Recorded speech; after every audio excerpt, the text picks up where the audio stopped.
Salut tout le monde, ici Yanis, ravi de vous retrouver sur la chaîne dédiée aux voitures. Aujourd'hui, comme ces derniers temps, on va parler des modèles chinois. Installez-vous confortablement, il y aura beaucoup d'informations utiles. N'oubliez pas de vous abonner à la chaîne et de laisser un like. Alors, on parle du régulateur de vitesse adaptatif du Chery Tiggo Pro Max 7.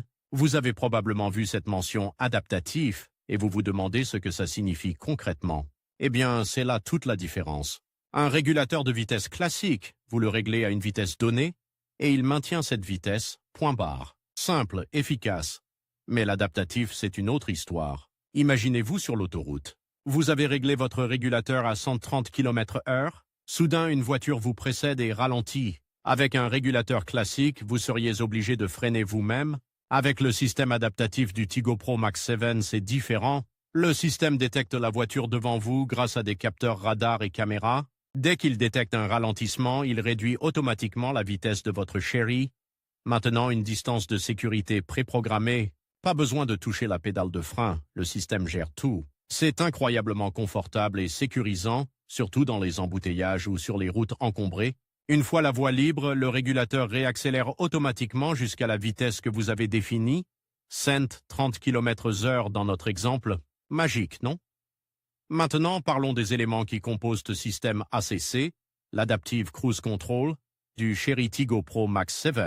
Il y a bien sûr les capteurs radar, généralement situés derrière la calandre.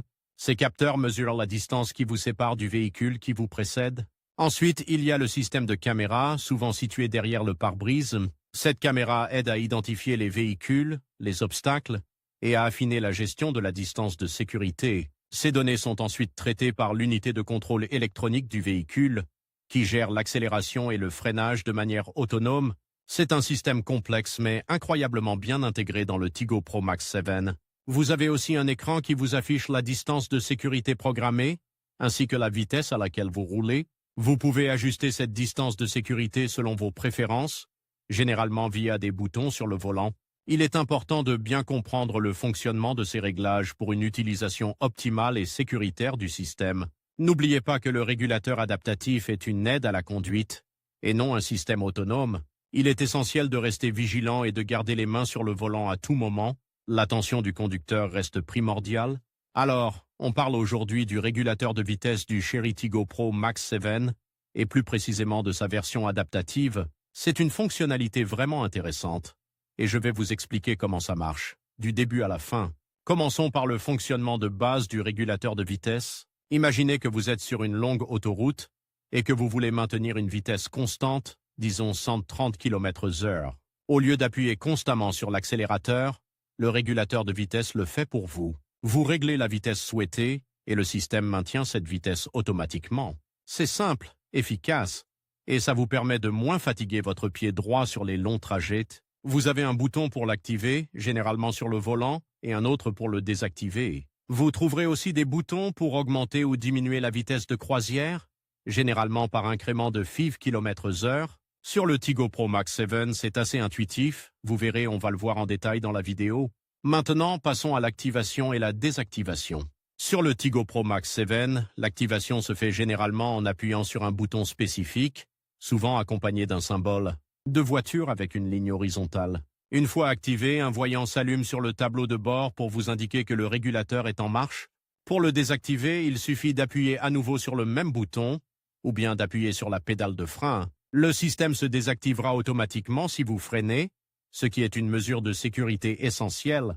Il est important de bien comprendre ces étapes avant de l'utiliser pour éviter toute mauvaise manipulation. On va voir ça en action dans la vidéo avec des plans rapprochés des commandes. Enfin, le point le plus important, le système adaptatif, c'est là que ça devient vraiment intéressant. Contrairement à un régulateur de vitesse classique, le système adaptatif du Tiggo Pro Max 7 ajuste automatiquement la vitesse du véhicule en fonction des véhicules qui vous précèdent. Grâce à des capteurs radar ou laser, le système détecte la distance qui vous sépare de la voiture devant vous et ajuste votre vitesse. Pour maintenir une distance de sécurité prédéfinie, si la voiture devant vous ralentit, votre Tiggo Pro Max 7 ralentira également et vice-versa. Si la route est dégagée, il maintiendra la vitesse que vous avez programmée. C'est une aide à la conduite précieuse, surtout dans les embouteillages ou sur les routes à circulation dense. Il faut cependant rester vigilant et garder les mains sur le volant car le système n'est pas parfait et ne se substitue pas à la conduite humaine. Il est important de comprendre ses limites et de savoir comment intervenir si nécessaire. On va voir dans la vidéo des exemples concrets de son fonctionnement en situation réelle pour que vous puissiez bien comprendre toutes les nuances de son adaptation.